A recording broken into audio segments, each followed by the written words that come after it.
22 मई 1960s को India से हज़ारों किलोमीटर दूर साउथ अमेरिका के मुल्क चिली में एक बहुत पावरफुल अर्थक्वेक आया। मैग्नीट्यूड 9.5 इतना पावरफुल कि इसने पूरे पैसिफिक ओशन में सुनामी भेज दी। इस अर्थक्वेक ने चिली के वाल्दिविया शहर को और उसके आसपास के इलाकों को लगभग पूरा तबाह कर दिया था।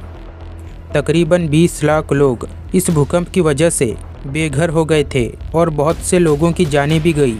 अक्सर सोर्सेस और रिकॉर्ड्स में 2000 से 6000 के बीच बताई जाती है और ज़ख्मी लोगों की तादाद भी हज़ारों में थी। इस भूकंप को ग्रेट चिलियन अर्थक्वेक या वाल्दिविया अर्थक्वेक कहते हैं। इसे दुनिया का अब तक का सबसे बड़ा और पावरफुल अर्थक्वेक माना जाता है। अब सवाल ये है कि भूकंप किस वजह से और क्यों होते हैं। अर्थक्वेक कैसे होता है, इसे 4 स्टेप्स में समझते हैं। स्टेप 1, ज़मीन 12 से 15 बड़े टुकड़ों में टूटी हुई है। इन्हें टेक्टोनिक प्लेट्स कहते हैं। ये प्लेट्स महासागरों के नीचे भी हैं, कॉन्टिनेंट्स के नीचे भी हैं और हर वक्त हल्का हल्का मूव करते रहते हैं। अब सवाल ये है कि ये प्लेट्स हिलती क्यों हैं?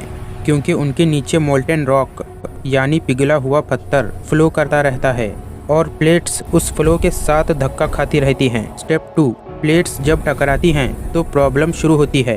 अर्थ पर प्लेट्स एक जगह खड़ी नहीं रहती, कुछ आपस में टकरा रही होती हैं, कुछ अलग हो रही होती हैं, कुछ एक दूसरे के पास से रॉब हो रही होती हैं यानी घिस रही होती हैं। जहाँ प्लेट्स मिलती हैं वहाँ टकराव होता है। टकराव की वजह से प्लेट्स स्मूथली नहीं हिलती बल्कि अटक जाती हैं। स्टेप 3, प्लेट्स अटकती रहती हैं, एनर्जी जमती रहती है। सोचो कि तुमने रबर बैंड को खींचकर पकड़ रखा है, उसमें टेंशन जमती जाएगी। वही होता है प्लेट्स के साथ। प्लेट्स हिलना चाहती हैं, खुरदरी किनारों की वजह से फंस जाती हैं, पर नीचे से धक्का मिलता रहता है तो स्ट्रेस अंदर से जमता रहता है। ये स्ट्रेस 10 साल, 50 साल, कभी 100 साल तक जम सकता है। स्टेप 4, 1 सेकेंड में प्लेट स्लिप करती है। जब प्रेशर इतना बढ़ जाए, रॉक और प्लेट टॉलरेट ना कर सके तो प्लेट अचानक स्लिप करती है। जिस मोमेंट में स्लिप होती है, एनर्जी एक झटके से रिलीज होती है। वो एनर्जी वेव बनकर हर डायरेक्शन में फैलती है और ज़मीन हिलना शुरू कर देती है। इसी शेक को हम अर्थक्वेक कहते हैं। अर्थक्वेक हमेशा ज़मीन के अंदर एक पॉइंट से शुरू होता है। ज़मीन के अंदर वो जगह जहाँ प्लेट स्लिप होती है और एनर्जी रिलीज होती है, यही ब्लास्ट पॉइंट होता है। अर्थक्वेक ज़मीन के अंदर अलग अलग गहराई पर होता है, कभी 10 किलोमीटर, कभी 30 तो कभी 100 किलोमीटर तक। अगर अर्थक्वेक ज़मीन के पास ऊपर की तरफ होता है तो लोग उसे ज़्यादा ज़ोर से फील करते हैं और अगर वो बहुत अंदर होता है तो ऊपर ज़मीन कम हिलती है। एपिक सेंटर, फोकस के ऊपर वाला पॉइंट, ये अर्थ की सरफेस पर वो पॉइंट होता है जो फोकस के बिल्कुल ऊपर होता है। एपिक सेंटर अर्थक्वेक के ऊपर वाला पॉइंट होता है जहां ज़मीन सबसे ज़्यादा हिलती है। एपिक सेंटर को ग्राउंड ज़ीरो समझो, उसी के आसपास बिल्डिंग्स सबसे ज़्यादा शेक होती हैं, रोड्स टूटने के चांसेस बढ़ते हैं, लोग सबसे ज़्यादा शॉक फील करते हैं। अर्थक्वेक में 2 तरह की वेव निकलती हैं। प्राइमरी वेव, ये फास्ट होती है, ये पहले पहुंचती है, लोग इन्हें हल्की वाइब्रेशन की तरह फील करते हैं। सेकेंडरी वेव, ये स्लो पर ज़्यादा डेंजरस होती है, ये साइड वेज मूवमेंट्स करती हैं, बिल्डिंग्स स्विंग होती हैं।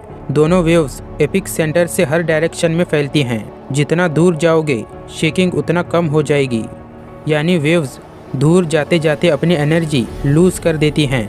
अर्थक्वेक सब जगह एक जैसा नहीं हिलता क्योंकि ये डिपेंड करता है तुम एपिक सेंटर से कितना दूर हो, अर्थक्वेक कितना अंदर हुआ, नीचे की मिट्टी कैसी है और बिल्डिंग्स कितनी स्ट्रांग बनी हैं। लोगों का अर्थक्वेक को लेकर एक सवाल होता है कि अर्थक्वेक का नंबर 7.5 था, पर कुछ जगह ज़्यादा हिला और कुछ जगह कम। इसका जवाब 2 चीज़ों में है, मैग्नीट्यूड और इंटेंसिटी। मैग्नीट्यूड का मतलब होता है अर्थक्वेक ने ज़मीन के नीचे कितनी एनर्जी फोड़ी। ये एक फिक्सेड नंबर होता है, 6, 7, 8 या 9। चाहे अर्थक्वेक जहाँ भी फील हो, मैग्नीट्यूड बदलता नहीं। ये साइंटिफिक मशीन से मेश्योर किया जाता है। सोचो जैसे किसी ने ज़मीन के अंदर एक बड़ा धमाका किया हो, बस उस धमाके की ताकत बताता है।